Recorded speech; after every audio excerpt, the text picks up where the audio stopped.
sigui, tothom sap qui és però no el coneix en profunditat. El centre d'aquesta commemoració és aportar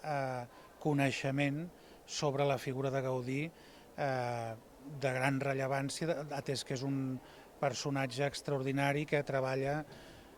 totes les ciències, no només la tecnologia, sinó fins i tot el que abans dèiem, les lletres, tot aplicat a l'art, i llavors això fa que l'haguem d'explicar d'aquesta manera tan transversal. A nivell de curadoria doncs, hi ha aquestes 4 exposicions, una de caràcter immersiu, una de contingut inèdit de Gaudí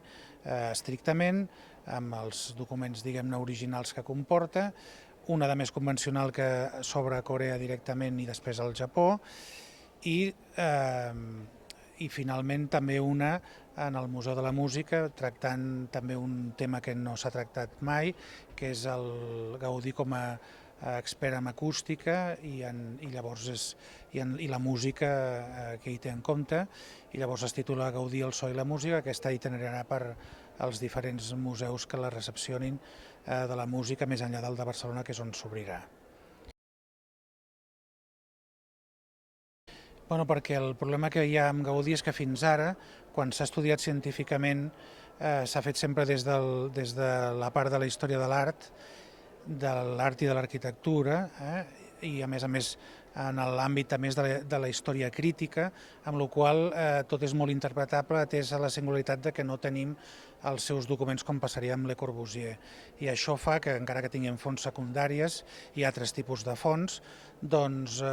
evidentment el coneixement no pot anar a la velocitat que podria haver anat si tinguéssim tota la informació, però com que és un personatge que també genera misteri, això és un caldo de cultiu, i llavors hi ha molta interpretació, aquesta es consolida, es distorsiona, i el que pretenem ara és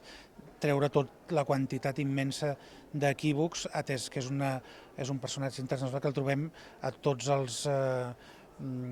programes docents de totes les escoles d'arquitectura i també a història de l'art.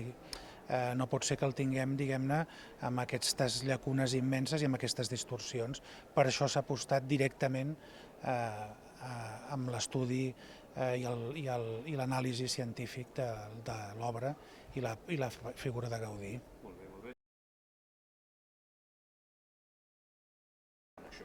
Sí, això és el que implica, diguem-ne, estudiar Gaudí de manera completa, perquè què passa fins ara? Les aportacions que han hagut científiques és per resoldre singularitats que es tenen en cada casa, perquè es fan unes obres i s'ha d'intervindre el patrimoni, o perquè es vol fer difusió d'aquella obra concreta, i llavors es treballa de manera, entre cometes, local en aquella obra. Però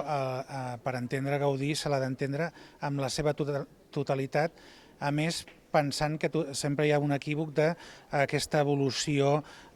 com si fos una evolució plàstica, però és una evolució de l'aplicació de la tecnologia punta, que fa que llavors hi hagin aquestes variacions, però era una persona que ho tenia tot ja molt clar ja quan es consolida en els seus estudis d'arquitectura, i per això és importantíssim entendre-la amb tota l'obra a nivell transversal.